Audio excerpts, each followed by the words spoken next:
Inaasahan na ni Olivia ang bibilang ng mga araw bago muling magpakita ang kanyang mahal. Ngunit hindi na ganoon kabigat sa kanyang pakiramdam. Marahil nasanay na siya. Hindi katulad ng unang linggo na halos araw-araw niya itong panauhin. Ang mga araw na nagpahulog sa kanya kay Abel. Ngayon, kahit bumilang pa muli ng buwan, ayos lang. Paano'y may dahilan na, may rason sa likod ng paghihintay. Alam niya, sigurado siyang mahal siya nito. Malaking bagay ang namagitan sa kanilang dalawa. May mga tanong na nasagot. Sanay na si Olivia maghintay. Hindi na bago ang ilang linggong walang paramdam. Isa sa napagkuro niya, ang pusong nagmamahal. Hindi kilala ang kainipan. Ilang araw na siyang ganito. May sandaling tila nanlalabo ang kanyang paningin at tila naliliyo siyang hindi niya maintindihan.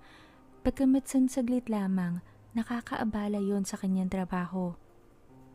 Oh, okay ka lang? Napaigtad pa si Olivia nang maramdaman ang alalay ni Jenny sa kanyang braso. Kunot noong napatingin siya sa babae. Kanina pa kita inuobserbahan eh. Parang natitigilan ka tapos maya-maya pipiligin mo ng marahas yung ulo mo. Tapos naman ngayon parang gigiray ka. Anito, nakinatungo sa gilid ng dalaga. Kaya mo bang magtungo sa klinik? Nagtaas ng paningin si Olivia sa isang tinig na nagsalita pa. Ang bago nilang line leader na si Manang Tika. Hindi kasing tanda nang namatay nilang line leader kailan lang. Oo nga, pumunta ka kaya sa klinik, parang hindi mo na kasi kaya oh. Tsaka isa pa namumutla ka. Nag-aalalang segunda pa ni Jenny. Samahan mo siya sa klinik, Jenny. Anang line leader nila bago siya saglit na sinipat at walang anumang tumalikod. Wala nang nagawa si Olivia nang igiya siya ng kaibigan patungong klinika. Hindi nga maigi ang kanyang pakiramdam. Sinuwestyon ng nurse na umuwi na lang siya. Sakay ng tricycle, lalong umigting ang pagkahilo ng dalaga. Paano'y lubak-lubak ang kalsada nilang dinaraanan. Napasa po siya sa sintidong pumitik pa. Sunod-sunod, mariin siyang napapikit. Tingin niya, hindi niya kakayanin na magpatuloy pa sa biyahe. Nasusuka siya na hindi niya mawari pa. Manong, dito na lang muna ako. Pakiusap niya sa driver na agad naman siyang sinunod. Napaupo si Olivia sa isang silyang bakante ng karinderyang nasumpungan. Sapo pa rin ang sentidong pumipitik. Ilang pagbuga sa hangin ang kanyang ginawa upang makalma ang sarili. Dahil may nerbiyos na tila gumagapang sa kanyang sistema. Nerbiyos na hindi niya alam kung ano naman ang dahilan. Miss, okay ka lang ba? Anang tinig na kay layo-layo na sa wari ni Olivia. Gayong katabi lang naman niya ang nagsalita. Kumakain ito, ngumunguya pa nga. Okay lang naman. Hindi na natuloy ni Olivia ang sasabihin sapagkat natuon ang kanyang paningin sa malukong na kinalalagyan ng inuulam nito. Kedyos, baboy at langka. Napalunok ang dalaga. Ang tagal niya niyang hindi nakakakain ng putahing iyon. Tila may kung anong hatak ang kulay ng kadyos sa may kalabuang sabaw nito. Muli siyang napalunok. Langhap na langhap niya ang samyu ng ulam. Magkakano yung order niyan? Turo niya sa malukong.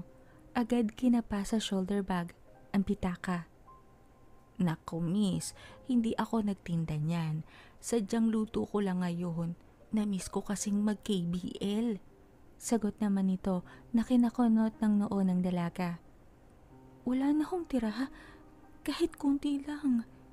Tila nauupos niyang sagot naman. Marahang umiling ang kausap niyang tindera at kusinera pala ng karinderyang iyon. Naipamigay ko na sa anak ko yung kokonti kong luto pero meron namang ibang ulam dun. Hindi na natapos ng may edad na babae ang sinabi sapagkat tila naiinis na inakaw pa ng dalaga ang kutsara niyang hawak bago inabot ang malukong at nag-umbisang kumain. Kinuha na rin ang plato nito at ito na rin ang nagpatuloy. Natitigilang napatitig na lang ang inagawan ng pagkain. Nakakailang subo na ang dalaga nang mapagtanto ang ginawa niyang kapahangasan. Natulala saglit bago pinamulahan ng bawat pisngi. Mabilis niyang inuya ang laman ng bibig bago paulit-ulit na humingi ng tawad sa napangiti naman na matanda. Okay lang. Naglilihi ka ata, Miss E. Anito, na tila sumampal sa kamalayan ng dalaga. Ngunit pinalis niya ang isiping iyon. Sa halip, kumuha siya ng pera sa shoulder bag at inabot sa matandang tigas tangge. Ngunit pinilit pa rin ng dalaga. Hindi matapos-tapos ang paghingi niya ng paumanhin na nakakaintinding dinismiss naman ng kausap. Tinatanggihan nito ang perang inaabot niya. Pinagpalagay na baka nga naglilihi siya sapagkat wala naman sa itsura niyang siya ay nagugutom na palaboy. Tila batang humaba ang nguso ng dalaga. Ani mo ba'y anong oras? Magmamarakulyo. Marahil, dahil sa labis na pagkapantastiko at pabago-bagong timpla ng dalaga, tinanggap na lang na matanda ang pera pagkuhan na agad kinangiti naman ni Olivia. Inubos nito ang inagaw na pagkain. Nang makapagpahinga ay nagpaalam sa matanda at tuloy-tuloy naman na tinungo ang magkakatabing fishball at ice cream.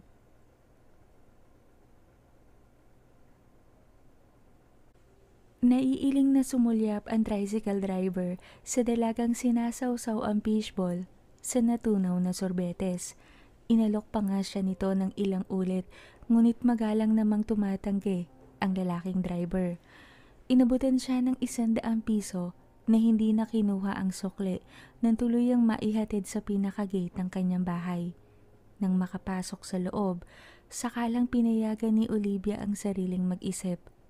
Kanina, inalipin ng kung anong gutom ang kanyang kamalayan kaya inisantabi niya ang napagtantong realisasyon. Maingat niyang nilapag sa center table ang basong plastik na pinaglagyan ng kinain. Napasandal siya sa malambot na sopa. Wala sa sariling napahawak sa impis na sikmura. Regular siyang datnan. Ngunit nung nakaraan nga pala ay hindi niya nagalaw ang preserba niyang sanitary napkin. Masyadong inalipin ni Abel ang kanyang sistema. Kahit ang katawan ay hindi na niya napagtuunan ng pansin. Pinakiramdaman ni Olivia ang sarili. Wala siyang nararamdaman takot. May kaba? Oo, ngunit hindi sa kung ano paman. Bagamat hindi pa kumpirmado, may kung anong kasiguraduhan siyang nakakapa sa sarili. Walang panghihinayang o negatibong damdamin siyang nahahamig. Ang alam lang niya, may kung ano sa loob niyang tila unti-unting nabubuo. Mula sa sikmurang sapo, nailapat naman niya ang mga palad sa dibdib, napag-cross sa mga braso, at unti-unting inakap ang sarili. Isang mahinang pagbuntong hininga ang kanyang ginawa. Tila hindi kinukusay, pinamulahan ng pisngi ang dalaga. Nang gumuhit sa kanyang gunita, ang larawan ng inosenteng batang lalaki. May balintataw na nagbabago ng kulay. Isang batang bersyon ni Abel.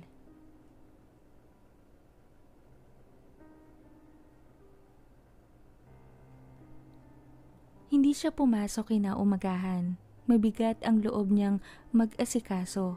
Nanlalata. Napatingin siya sa tokador kung saan naroroon ang ilang personal niyang gamit. Bumangon si Olivia. Binuksan ang tokador at kinuha ang isang bag na naglalaman ng ilang papeles at passbook niya. Nagbuklat-buklat bago bumalik sa kama.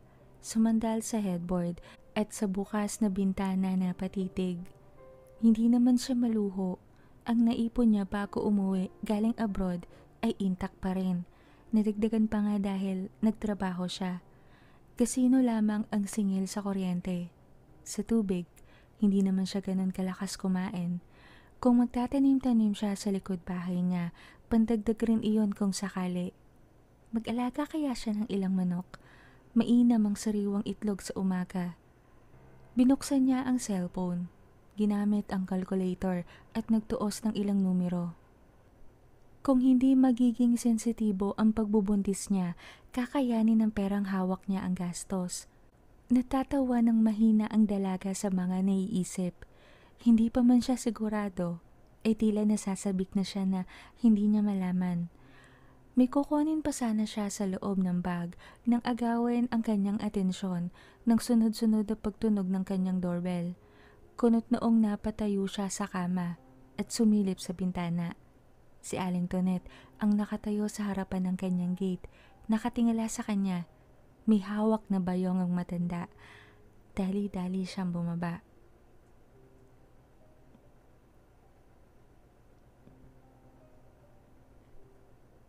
Baka mahirinan ka naman.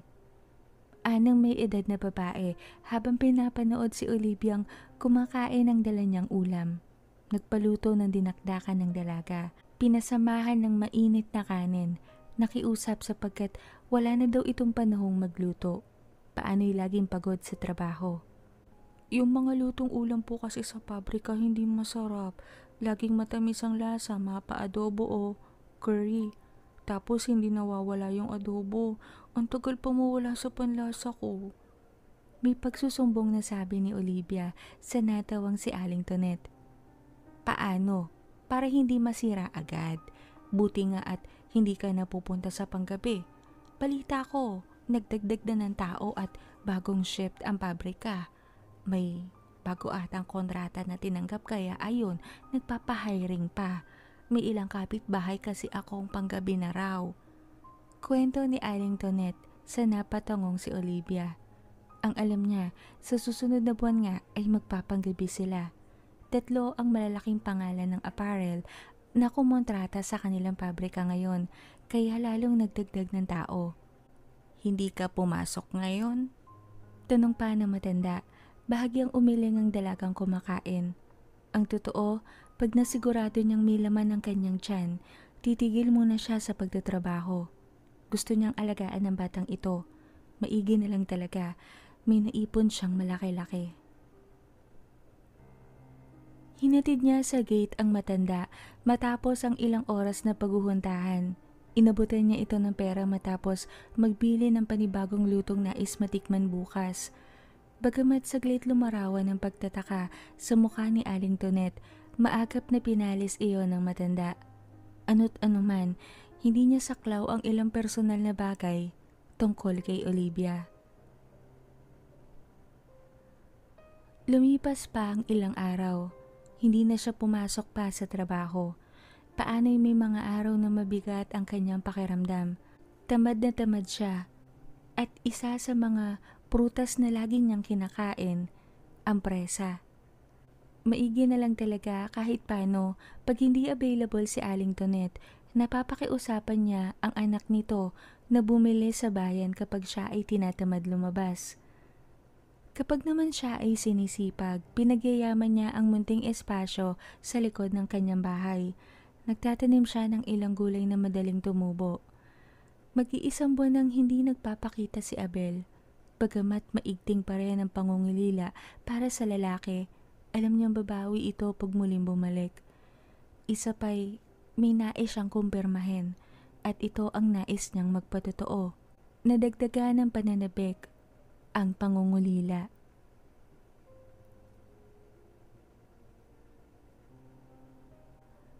Isang tapit hapon, papasok na sa loob ng bahay si Olivia nang malanghap ang pamilyar na samyo ng kanyang katipan. Kumabog ang kanyang dibdib at dali-daling lumingon sa gate. Tuluyang nanlabo ang kanyang mga mata nang makitang nakatayo sa gitna ng kalsada ang kanyang mahal.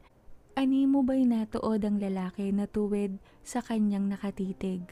Ngunit ang mga matay hindi nasasalamina ng pagkilala. Natila ba saglit itong tinakasan ng kung anong kamalayan na hindi makagalaw sa kinatatayuan. Siya naman, kahit nanginginig ang mga tuhod, ay pinilit tunguhin ang kinalalagyan ng lalaki. Naigtad pa ng tuluyang makalapit ang dalaga sa kanya at siya ay salubungin ng yakap na agad naman itong pinalis. Mabilis lumayo sa kanya ng 2 hakbang Nanlalaki ang mga mata at sa tiyan niya napatingin. Paano? Anito na tila naguguluhan pa. Bakit? Tanging nasabi ni Olivia habang pinapalis ang mga luha sa bawat pisngi. Bagamat nasaktan sa ginawi ng lalaking mahal, hindi mahalaga iyon para sa kanya ngayon. May dahilan, alam niya. May rason. Saglit nagpalinga-linga si Abel bago tila nahihirapang lumapit sa kanya. Kinuha ang isa niyang kamay at niyaya siyang pumasok sa loob ng kanyang bahay. Sa sopa sila tumigil.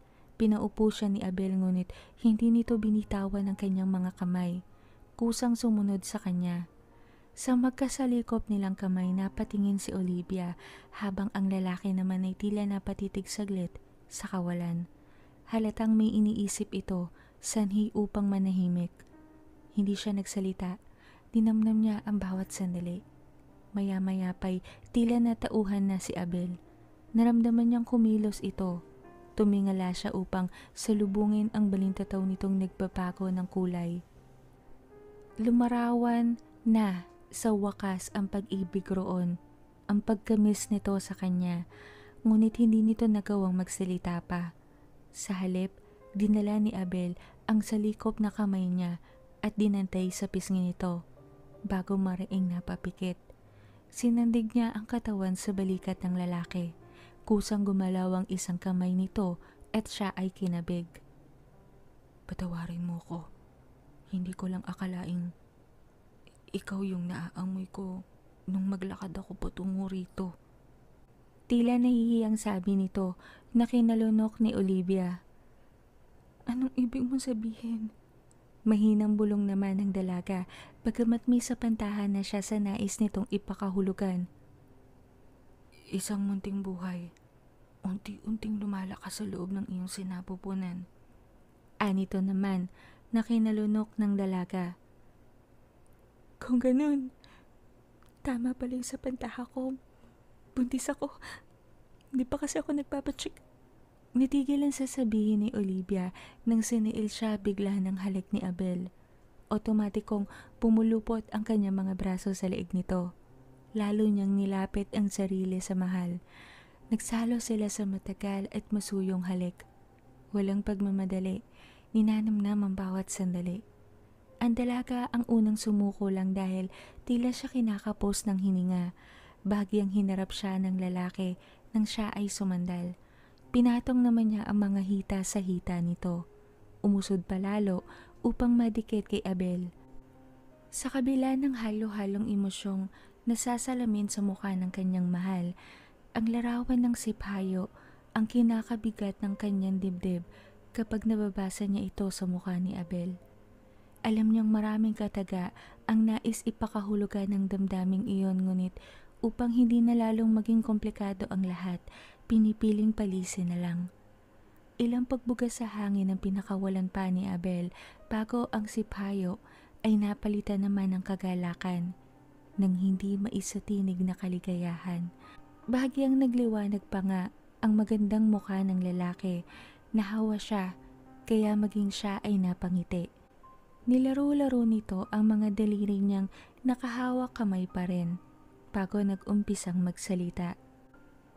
Nahirapan akong pumasok sa bayan ng Kupang kung saan ako dumaraan upang makita ka. Ang katabing bayan kasi nito, bagamat sabana na, may marka ng pagmamay-ari na wala naman na dati. May bagong salta marahil na ibang lahi, hindi ko alam. Wala akong balak alamin, ngunit may matapang na samyon ng kudayon akong nalanghap sa bawat panig ng bayan, na tila ba regular siyang umiikot sa kabuuan ng kanyang teritoryo. Walang patid. Alam ko, mahirap intindihin, ngunit nung nakaraan ko pa gustong puntahan ka, hindi ko lang akalaing may pagbabago pala akong masusumpungan. Tila nahihirapan at mahabang paliwanag ng lalaki. Hindi alam ni Olivia kung siya ba o ang tinutukoy nitong daan patungo sa kanya ang sinasabi nitong pagbabago. Nagtaas siya ng paningin, inobserbahan ang mukha ng katipan. Naghilom na ang mga sugat na minsan ay nakita niya rito, ngunit Tila may mga bagong pasa at ilang gasgas ang lalaki sa braso. Anong balak mo? Tanong nito maya-maya sa pagitan ng pagbabasa nila ng mukha ng isa't isa. Napasa po si Olivia sa impis pang tiyan. Doon napatingin. Tuloy ang buhay, lalo at may bago akong dahilan upang magpatuloy. Maraming salamat sa iyo. Aalagaan ko to, pangako. Tila nahihirinang sabi naman ng dalaga. Nang hindi umimik si Abel, binaling niya ang mga mata rito. Kumalas ang isang kamay nitong nakayakap sa likod niya. Wala sa sariling nahilot ang noo at napapikit. Hindi nakatakas sa dalaga ang mumunting pagkislap ng luhang sumilip sa nakasaradong talukap na agad naman pinalis ng malapad nitong palad. Kung kaya ko lang ipaglaban ka, ilayo ka, tumakas tayo, gagawin ko. Patawarin mo ko, kasi hindi ko kaya. Bulong nito, nakinalabo lalo ng mga mata ng dalaga. Muling inabot ni Abel ang kanyang labi. Napapikit siya. Sa pagkakataong ito, muling may ilang eksenang lumitaw sa kadilimang sanhi ng pagsara ng talukap niya. Isang arkong gawa sa bato ang una niyang nakita. May kung anong nakasabit sa pinakalaylayan nito. Tila bilog na baong pabulok na. 5. Ngunit nang tignan niya ng maigi, nag-iba ang mga baong tila sadyang sinabit roon. Sa unti-unting paglinaw ng kanyang paningin, tila siya kinilabutan ng mapagtantong mga pugot iyong mga ulo. Sa ibaba nito, may isang lalaking nakatalikod. Tabi ang motor na buhay pa ang makina.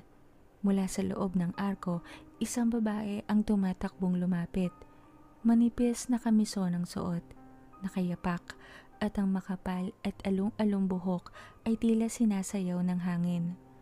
Maganda ang babae. May kutis na mapusyaw. Nakakahipnotismo ang nagniningning nitong mga balintataw na kulay tsokolate. Niyakap nito ang lalaking naghihintay. Umiwas siya ng tingin. O umiwas ng tingin ang matang pag-aari niya. Hindi niya alam kung bakit. Lalong nagtaka si Olivia nang makita sa paanan nito ang isang lalaking walang malay naman, katulad ng suot ng lalaking niyakap na magandang babae. Di kalayuan, nakita niya ang dalawang babaeng pamilyar sa kanya ang muka. Bahagyang nakatingala ang dalawa. Napapalunok. Marahil sa arko rin na patitig ng matagal. Ang kilabot niya ay nagpatuloy sapagkat naalala niya kung paano tila manikang pinasan ng isa ang kanilang line leader ng gabing yoon. Napansin niyang sugatan rin ang dalawang babae. Muli niyang ibabalik sana ang mata sa lalaking nakahandusay sa kanyang paanan na magsalita ang isa sa dalawang babaeng kasama nila ni Abel marahil. Naloko na! Nalaman na ng kodayon! Nahihintatakutang sabi nito. Bago pa siya makahuma, biglang napalitan ng tagpo. Bigla-biglay nasa isang masukal silang kapaligiran. Katabi pa rin niya, nakatayo, ang dalawang babaeng masugatan ngayon. Nakatingin sa kung saan, nang sundan niya, isang matangkad at kakatawan ni Abel na lalaki ang nakatalikod sa kanila. Sa suot nitong katulad ni Abel, kakulay rin ng kung tawagin ay kaputsa, at sa saglit nitong paglinga sa kanila, napagtanto niyang ito ang kapatid ng kanyang mahal. Iisa kasi halos ang mukha ng dalawa, ang Kuya Atlas nito. May kausap itong tatlong nakakaputsa rin ngunit kulay itim naman na mas matatangkad pa sa kuya ni Abel. Kinakausap ng masinsinan si Atlas. May kung anong masidhing damdamin na pumipigil sa kanilang magsalita ni gumalaw. Tanging ang mga mata lang nila ang umiikit. Tumuon ang mata ni Abel. Ang mata niya sa madamong sahig. Pinagmasdan ng pagkakalatag ng mahabang mga tela sa lupa na binubuo ng kaputsang suot ng mga ito. Ang kanilang mga kaputsa na pansin niya hindi lumalagpas sa hita ang haba. Isa sa mga representasyon na hindi biro ang mga nilalang na kausap ng kuya ni Abel. Naalala niya ang terminong alipin na minsan ay ginamit ni Abel bilang pantukoy sa kanilang mga sarili. Nagtaas ng paningin ang matang ginagamit niya. Nakita pa ni Olivia na nag-abot ng botelya ang isa sa 3 nilalang na nakakaputsang kulay itim kay Atlas. Hindi niya mawawaan ang sinasabi ng mga ito sapagkat may kabilisan silang magsalita. Ang tanging naiintindihan lamang niya, dagdag raw na kapangyarihan. Di kalayuan naman, may 3 nilalang din na walang ingay na lumapag sa madamong lupa. Mas matataas na nilalang na may mga bagwis naman. Tila mga taong ibon. Kiniling ng nasa gitna ang ulo at sinabing huling tangka na raw nila ito sa kudayon. Kapag natalo sila, ang mga ito naman daw ang kikilos. Bagamat may nahihimigang pagtutol, walang nagawa ang kausap ng Kuya Atlas nito kundi sumang-ayon. Nabura ang tagpo muli. Napalitan. Namalaya na lang niyang nakatayo si Abel. Siya, sa isang may kasukalang lugar, di kalayuan, naraanan pa ng kanyang mga mata ang pamilyar na arko kung saan may 5 pugot na ulong nakaadorno. Isang puwersa ang naulingan niyang paparating. Mabilis. Si Abel. Siya ay tila lumipad ng walang ano-ano. Isang puno ang naramdaman ni Oliviang kinahampasan nila. Mabilis silang tumayo kahit ramdam ang tila nabugbog na pigi. Ilang hakbang mula sa kanilang kinatatayuan, naroon nakatayo rin ang dalagang may magandang muka at tsokolate ang balintataw. Bagamat ito ang ikalawang pagkakataong nasilayan ni Olivia, ang bagamat mapalasik ng mukha ng dalaga, hindi niya maiwasang humanga. Ito marahil ang tinutukoy ni Abel na kunehong may balahibong kulay tsokolate. Naghalo ang pagkapantastiko at paghangang damdamin saglit kay Olivia, ngunit nakaramdam siya ng takot nang unti-unting tumiim ang pagtitig nito sa kanila. Napalunok sila nang magpalit ito ng anyo. Nagkapira-piraso ang damit na suot. Naging itim na aso, ngunit higit na malaki kaysa kay Abel. Nangangako ng kapangyarihan, ng kalakasan. Alam agad ni Oliviang hindi kayang bantayan ni Abel o ni Atlas kahit pa sumama ang 2 babaeng aswang na kasama ng magkapatid. Hindi pa man kinakasay, alam na agad na walang saysay ang lumaban. Hindi kayang ipangako ang kalayaan. Pag natalo natin siya, magiging malaya na tayo. Anang isang babae na kasama nila. Kung niloloko lang nito ang sarili, hindi niya alam. Hindi niya maiwasang mapatingin sa isang palet kung saan may hawak pala siyang isang prutas. Isang pirasong presa na maingat niyang binulsa ulit. Kasabay ng pagbabago muli ng tagpo. Nang tanawin, nakita niya ang labas ng kanyang tahanan naman kung saan nakita ni Olivia ang sarili na papalabas ng gate. Luhaan, ngunit may matamis na ngiting gumuguhit sa mga labi. Namalaya na lang ni Oliviang hinahalik-halikan na ni Abel ang kanyang pulsuhan. Natapos na ang halik ngunit hindi pa rin siya makahuma sa mga tagpong nakita sa likod ng talukap. Nagmulat siya ng mata, sinalubong ang paningin ng lalaking tuluyang nagbaba ng bantay. Hindi detalyado ngunit sapat na ang mga iyon upang tuluyang maunawaan niya ang lahat. Napalunok ang dalaga nang manlabo ang mga mata ng katipan. Muli siyang nahawa. Alam mo, nung napagkuro kong walang hinaharap ang pag-ibig na to, nagkapira-piraso ako. Ang hirap. Kahit na naramdaman ko na dati kung paano mabigo sa pag-ibig. Mas masakit ngayon. Kasi isa sa mahirap tanggapin sa buhay yung magmamahal ka ng taong hindi kailanman mapapasayo. Kaso ganun talaga eh. Ano magagawa natin? Mahina niyang bulong sa tumangong lalaki. Anong gusto mong ipangalan ko pala sa kanya? Tanong ni Olivia sa kabila ng bikig sa lalamunan. Pinilit ibahin ang paksang binuksan at pinaintindi sa kanya. Umiling ang lalaki pagkuway sinabing siya na ang bahala. Gael, gusto kong katunog ng pangalan mo.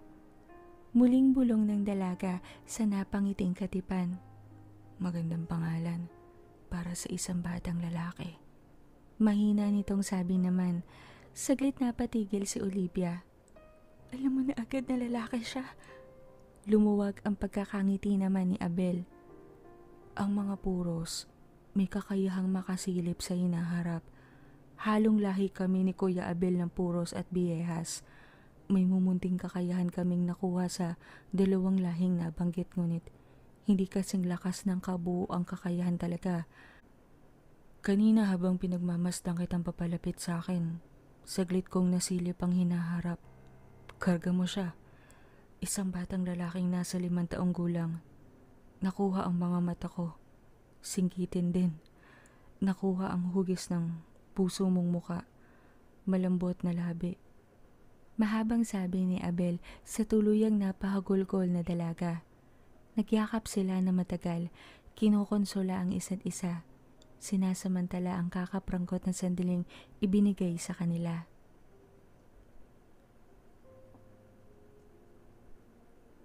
Matulog ka na.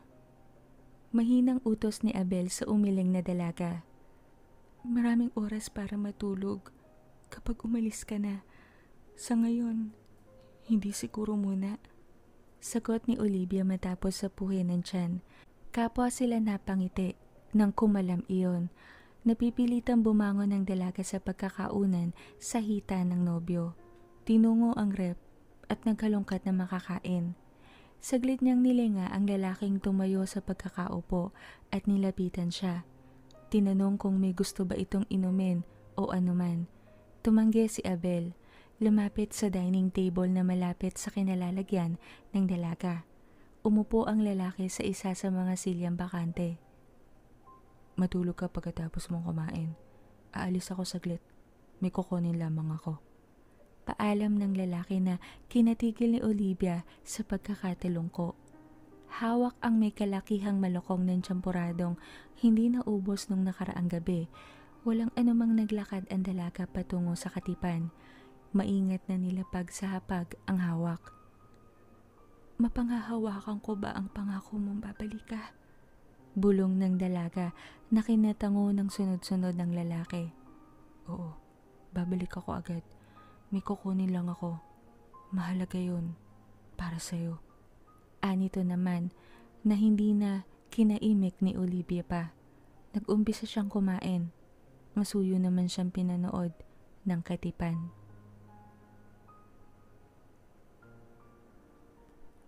Babalik ka ha? Tila batang samon ni Olivia sa tumangong nobyo. Kinukumutan na siya nito. Petapit hapon na. Kita niya ang pakahel na kapaligiran mula sa nakabukas na bintanang salamin. Napakabilis ng oras. Kani-kanina lamang ay umaga pa. Napabuntong hininga ang dalaga. Pinikit niya ang mga mata. Pinipigil ang hawakan ng braso ni Abel at huwag itong paalisin. Kinipkip niya ang kumot sa dibdib nang maramdamang hinalikan siya ng katipan sa pisngi at sa leeg. May kung anong masuyong damdaming umalipin sa kanya na kinagaanang nagre-rebeldeng loob. Hindi na niya namalayan na unti-unti na pala siyang hinihila ng antok.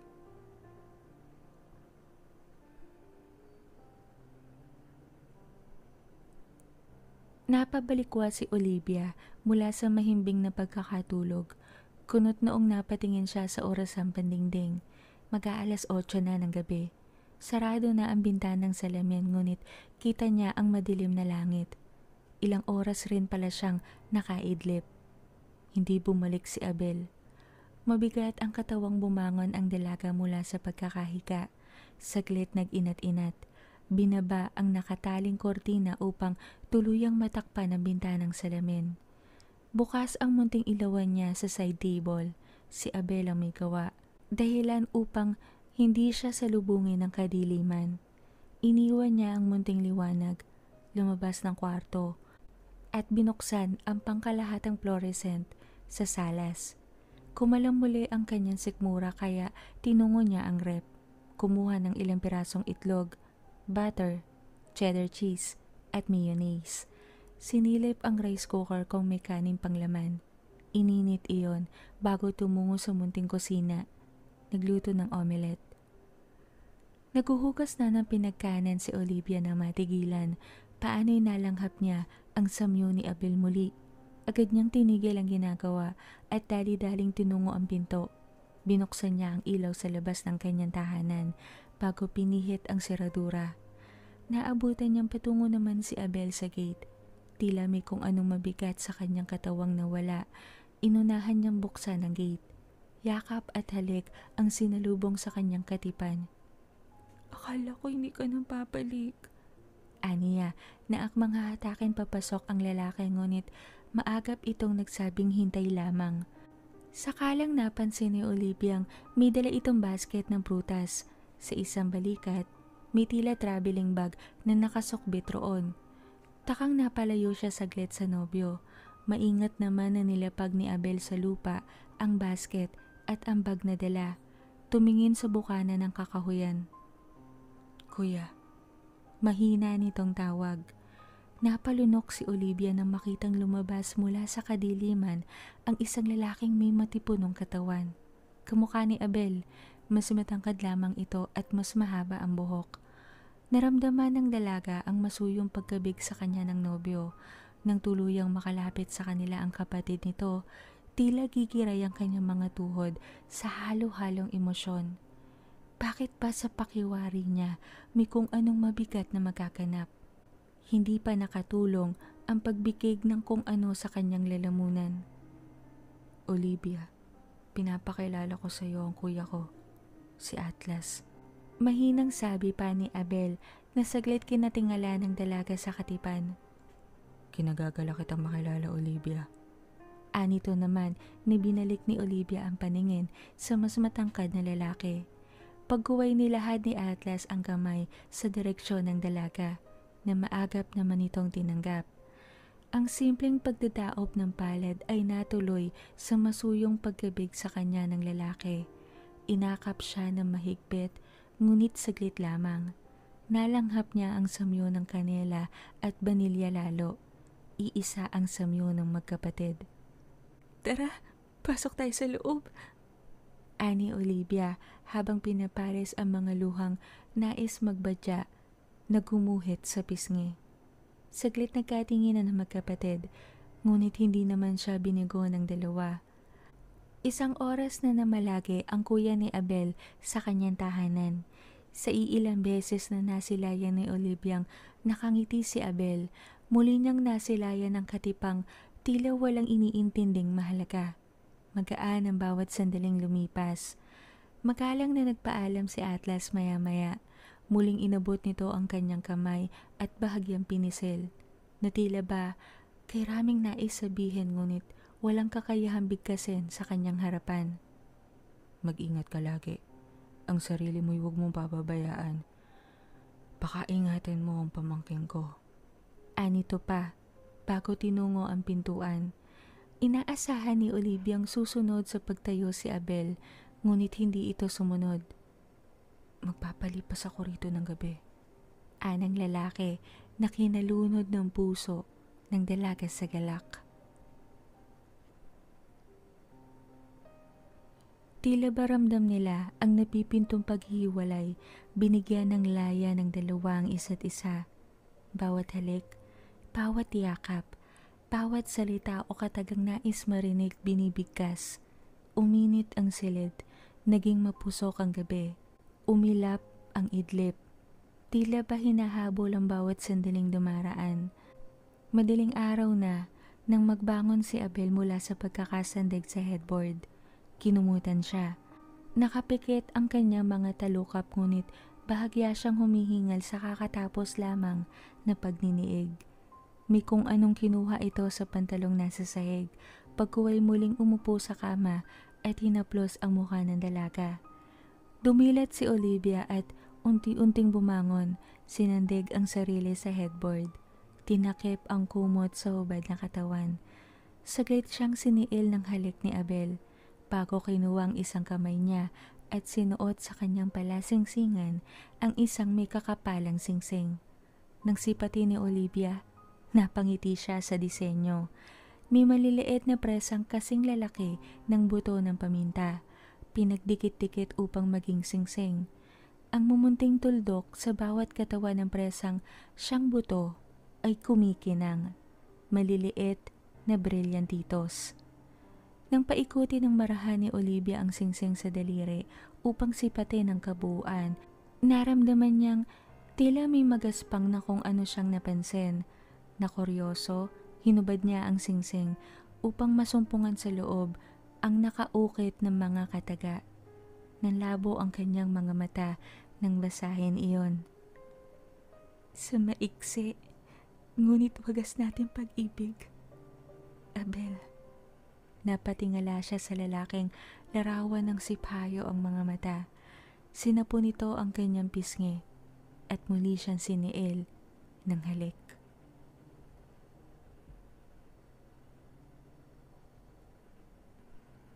May orasyon ng singsing na yan upang mailayo ka sa ilong ng mga aswang. Ngunit hanggang makapanganak ka lamang, ituro mo sa kanya ang mga nalaman mo sa akin tungkol sa kanyang katauhan. Hayaan mo siyang mamili kung anong landas sa kanyang tatahakin balang araw.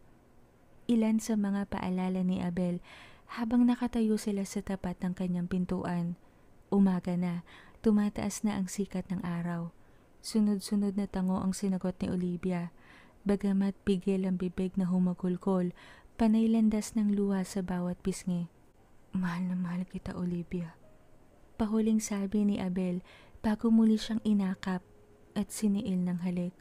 Alam ko, mahal na mahal rin kita. Tanging sabi na lang ng dalaga na tila kakapusin ng hininga. Pinanood niyang humakbang palayo ang lalaki. Malinaw na ito na ang huli nilang pagkikita. Walang pag-asang nakalatag, ngunit umaasam silang sana tinggin sila ng langit. Sa huling pagkakataon, nasaksihan ni Oliviang nagpalit ng anyo si Abel nang makarating sa bukana ng kakawayan. Naging isang itim na aso. Nanatili sa kinatatayuan ng dalaga. Nagkatotoo ang hula ng matanda. Ilang buwan na ang nakakaraan. Totoo na umibig siyang muli. Nasaktan siya ng mas matindi. Masidhi. Ngunit ito na ang huli. Lahat ay naparam sapagkat ang pusong bigo nagkaroon ng dahilan upang muling magpatuloy. Ang sanggol na nasa kanyang sinapupunan ngayon. Nang kumalam ang kanyang sikmura, saglit niyang pinalis ang mga luha sa mata. Maingat na sinara niya ang gate at tumungo sa loob ng kanyang tahanan. Nakita pa niya sa sahig ang isang traveling bag at basket ng presang bigay kagabi ni Abel. Nilapitan niya ang mga iyon. Binuksan ang bag. Isang pamilyar na tela ang una niyang nasumpungan. Kinuha niya iyon. Bahagyang inangat at niladlad. Ang kulay brown o mas malapit sa kulay ng tsokolate na kaputsa ni Abel. Natandaan niyang ito ang suot ng lalaki nang unang beses niya itong masilayan. Niyakap niya yon. Andun pa rin ang samyo ng katawan nito. Isang malalim na buntong hininga ang kanyang pinakawalan bago muling sinilip ang laman pa ng bag. Napakunot noo siya nang makita ang hindi niya mabilang na bungkos ng lilibuhing perang papel. Nanginginig ang kamay na dumampot siya ng ilan. Sa ilalim na bahagi pa, napansin niya ang mga gintong alahas na naroroon.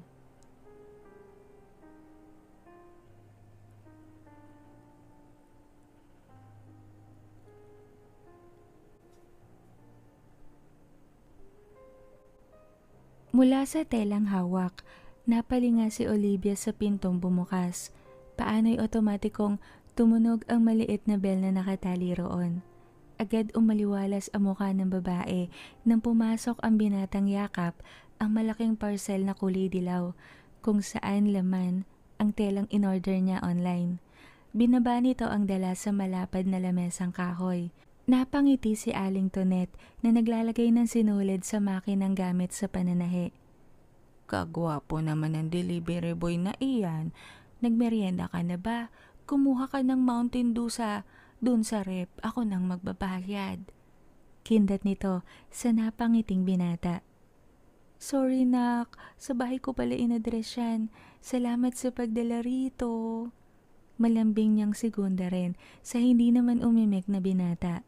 Umupo ito sa isang silya. Matapos sundin ang sinabi ni Aling Tonet, tinanggal ang suot na face mask at binulsa sa likod ng pantalong suot. Lumagok ng malamig na inumin. Pinanood ang dalawang babae na sabik na binubuksan ang nakabalot na parcel.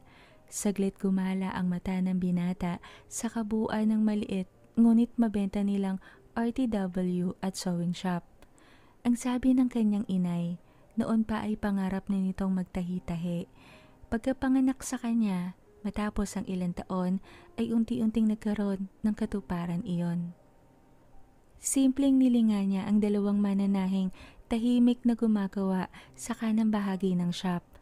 Kasing edad ng kanyang inay ang dalawa at dating kasama sa pabrikang napasukan noon. Tumayo siya sa pagkakaupo at kumuha ng 2 pambote na Mountain Dew. Galing sa rep, binuksan at walang kibong inilapag sa bawat mesang tapat ng 2 napatingalang babae. Sabay na nagsabi ng salamat Gael ang dalawa na tila ba sa kaabalahan ay nakalimutan ang nangyayari sa paligid. Sakalang napansin ni Gael na may kanya-kanya palang earbuds na nakapasak sa mga tenga ng dalawa. Kanya-kanyang pinapakinggan kung ano sa mga cellphone na pag-aari. Tipid ng ngiti ang sinagot ng binata. Nakaka-18 pa lamang nung nakaraan.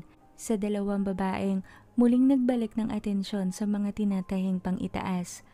Umupo siya saglit at pinagmasdan ng ilang crop top na nakadisplay sa kanilang showcase. Mabenta ang ganoong uri ng pang-itaas sa kanila ngayon dahil sa ilang K-pop group na nagpauso lalo ng ganoong estilo. Napatingin si Gael sa sarili niyang makina sa dulong sulok ng shop. Tinanong niya saglit ang nanay niya kung kailan ba darating ang gagawa niyon. Paano'y 2 araw na rin siyang hindi nakakaupo sa makina. Miss na niya ang pananahi. May ilang bagong disenyo pa naman siyang nais buuin. Kailan lang, nakakita siya ng isang larawan sa Instagram ng babaeng naka-hoodie at makakapal ang manggas. Ngunit ang bandang tiyan, kinapos naman ng tela. Ganoon pa rin, crop top ang disenyo ng pangginaw. Nais niyang gumawa ng ganoon ngunit ang gusto niya sana yung mas laylay ang pinakapandong sa ulo. Hindi bitin, sapat upang magbigay ng patatsulok na anggulo sa mukha na magsusuot ng pa-hoodie. Ngunit hindi niya nais na maging crop top.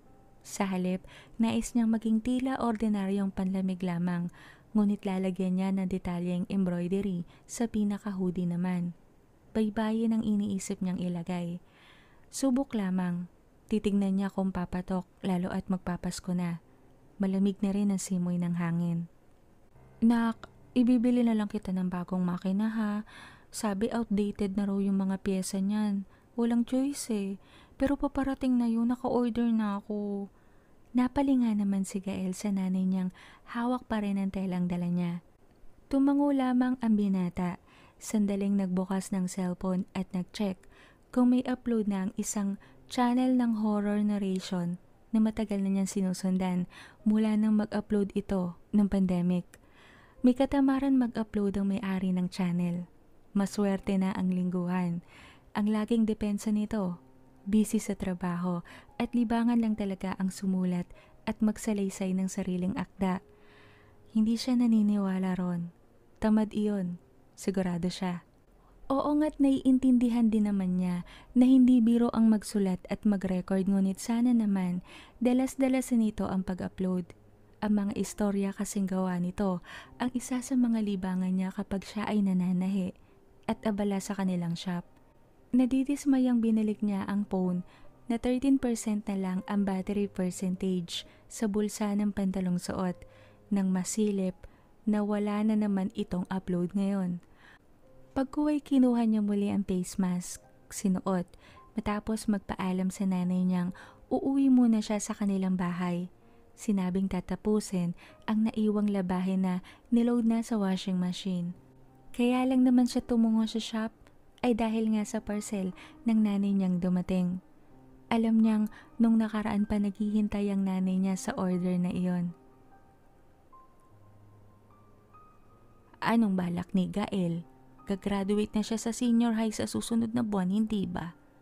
Tanong ni Aling Tonet kay Oliviang napasulyap sa binatang naglalakad na patungo sa paradahan ng tricycle.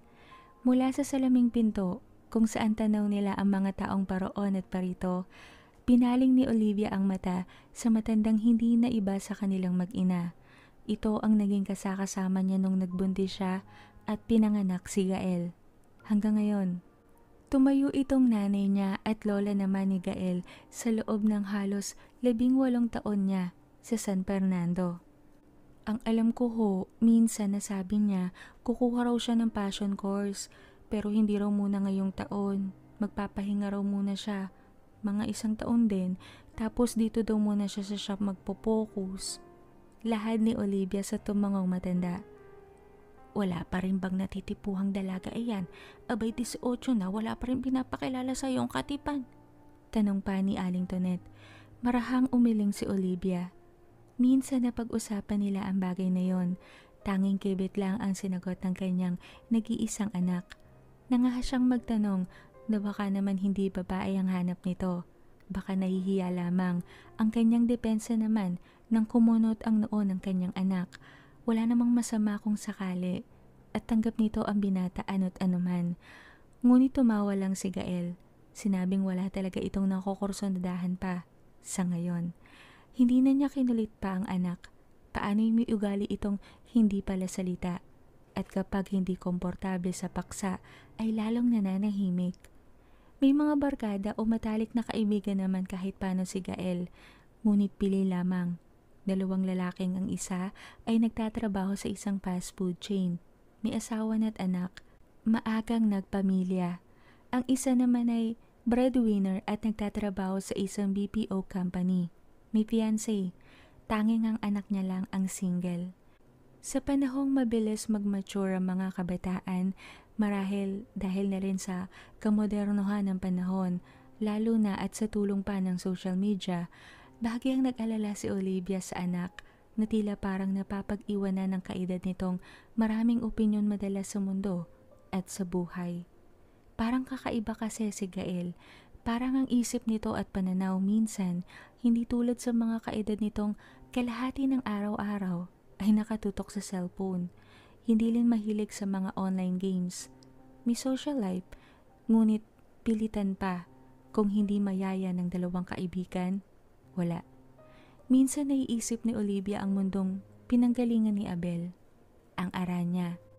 May isang sulok sa puso niyang humihiling na kung maaari, ibigay ng tadhana, nais niyang marating ito ng anak.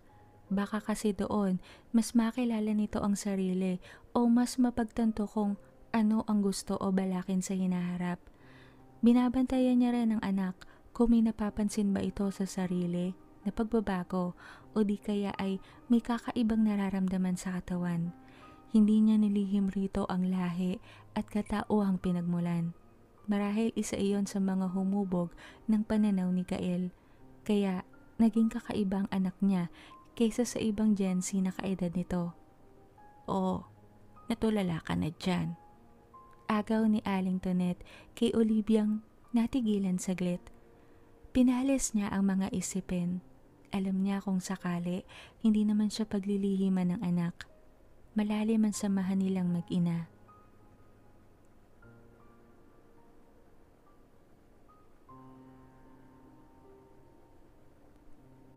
Pakahil na ang kapaligiran na mapansin ni Gael. Naaliw siya sa telang ginugupit. Suot ang paboritong kaputsa ng ama na sa bahay niya lang ginagamit dahil takot ito na mawala. Tinungo niya ang likurang bahagi ng kanilang bahay upang kumuha ng ilang gulay na maaaring isama niya o mailuto sa ulam na naiisip. Naalala niya nagkikrave raw ang nanay niya ng ginataang kalabasa na maraming malunggay. Labahita ang pinakasahog. Napagpasyahan niyang iyon ang iluto ngayong hapunan. Akmang tatagpasin na ni Gael ang isang sangang malunggay nang biglang mablangko ang kanyang paningin. Tila siya natuod sapagkat hindi niya maigalaw ang katawan. Kinurap-kurap niya ang mga talukap, umaasang ang pagkakablangko ng mata ay mawala agad. Naalala niyang nakasuot pala siya ng contact lenses upang ikuble ang kakaibang kulay ng kanyang balintataw. Nakalimutan niyang tanggalin nang dumating siya galing sa shop. Namana niya kasi ang mga mata ng kanyang ama na inumpisahan nilang ikuble sa makakapal na salaming di kulay. Upang hindi na pag-usapan pa na pagtagal ay in-upgrade niya sa contact lenses. Ang pinipigil na pagkabahala ay unti-unting napawi nang muling mabawi ni Gael ang paningin, ngunit agad nangunot ang kanyang noo sapagkat ang inaasahang maberdeng kapaligiran ay hindi niya nasilayan. Sa halip, isang estrangherong lugar ang kanyang nasumpungan kung saan lahat ng tao ay nakasuot na ng kakatuwang damit. Tila siya nasa isang pamilihang hindi sa Pilipinas matatagpuan. Lahat ng nakikita niyang tao nakasuot ng kaputsa. Iba't ibang disenyo ang nakalagay sa tela ngunit iisang anyo lamang. Napatingin siya sa mga kamay na nabitiwan ang maliit na kitchen knife na hawak upang ipangputol sana sa sanga ng malunggay. At mula sa kung saan, may isang babaeng tila lumitaw na wala ng panimbang dahilan upang saklolohan niya agad. Nahulog mula sa ulo nito ang suot na pamandong. Nagtama ang kanilang paningin ng babae. Kumunot ang kanyang noo, lalo nang salubungin ang kulay tsokolate ang balintataw. Tila may kung ano sa kanyang sumikdo. May sasabihin sana siya ngunit kumirireng ang cellphone niya sa bulsa, sanhi upang siya ay magising sa tila pananaginip ng gising. Marahas na naipilig ni Gael ang ulo. Nang suriin niya ang paligid, bumalik ang lahat sa dati. Nakita niya ang mga paso, ang ilang tanim ng kanyang nanay, ang gate nila di kalayuan at ang bahay nila sa kanyang likuran. Wala sa sariling napayukod siya upang abutin ang kitchen knife na nabitawan. Diskumpiyado pa rin, nagpalingalinga si Gael. Halo-halong katanungan ng umaalipin sa kanyang kamalayan. Ano iyon? Paano nangyari yon? Natila siya napunta sa kung saang lugar o panahon. Iyon ba ang Aranya? Ang mundong pinanggalingan ng kanyang ama? Napasa po si Gael sa sentidong tila pumitik. Isa ba ito ang kanyang naramdaman o naranasan sa kakayahan ng lahing aswang na pinanggalingan ng kanyang ama? At sino naman ang babaeng yun? Tuluyang na deadbat ang tumutunog niyang cellphone. Wala sa sariling pinatong ni Gael ang telepono sa pasimano ng nakabukas nilang bintana. Napatanaw sa kawalan. Nang walang ano-ano, isang kakaibang liwanag ang umagaw ng kanyang pansin. Mula sa bukana ng kakahuyan sa kabilang panig ng kalsadang naghihiwalay sa kanilang tahanan, roon nakita ni Abel ang pagkilos ng kung anong hayop. Nakuryoso, kusang lumabas ng gate ang binata. Tinawid ang kalsada, patungo sa bukana ng kakahuyan. Tila isang malaking klaseng pusa ang kanyang nasumpungan. Hindi niya mapagkuro kung anong kulay ng malagong balahibo nito sapagkat may kadiliman na ang paligid. Parang brown o itim. Hindi siya sigurado. Napansin niyang tila ito nalilito kung saan susuling, na tila bagawin ng taong naliligaw at hindi alam ang direksyong tatahakin. Nang luminga ito sa kanya, tila ba may kamalayan ang mga mata nitong napatitig sa kanya bago tinuon ang namimilog na mga mata sa suot niyang kaputsa. Sa kanya lang naalalang suot pala niya ang kulay tsokolating kaputsa na pag-aari ng kanyang ama. Nalimutan niyang hubarin nang lumabas siya ng bahay. Akmang magsasalita siya ngunit mula sa kanilang kinalalagyan, lumitaw ang isang tila pabilog na liwanag. Isang portal. Nagkagulatan pa sila ng malaking pusa nang mahulog silang sabay roon. Namalaya na lang niyang tila siya binagsak sa isang pamilyar na lugar.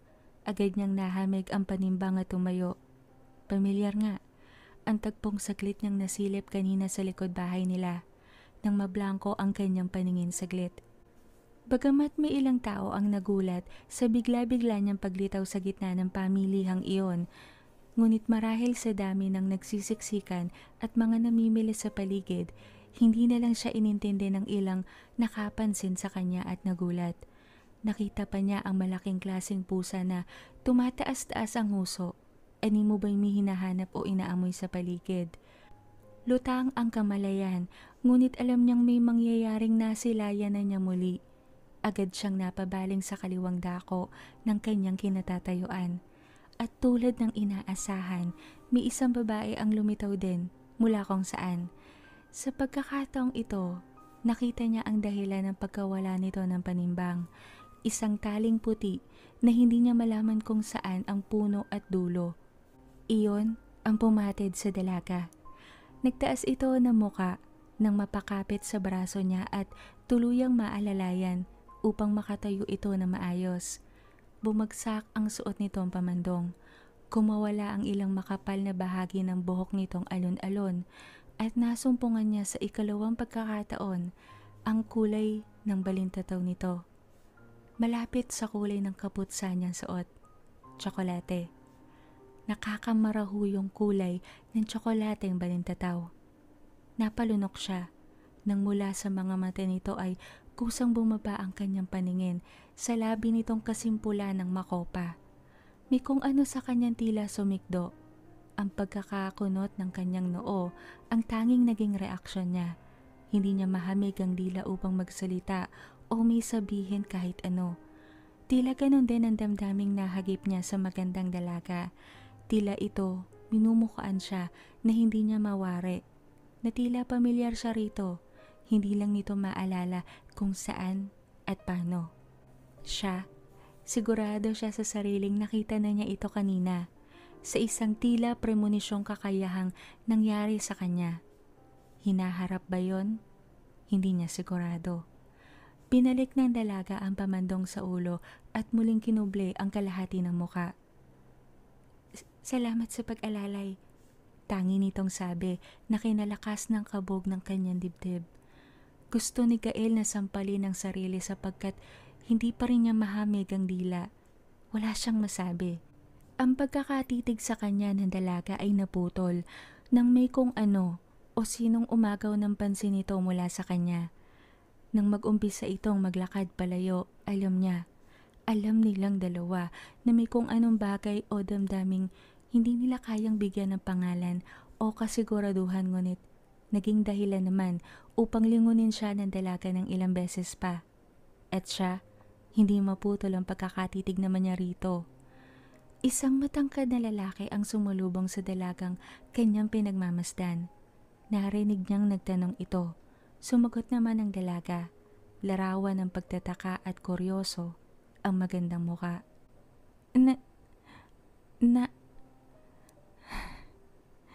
Napatid ako ng isang puting tali tapos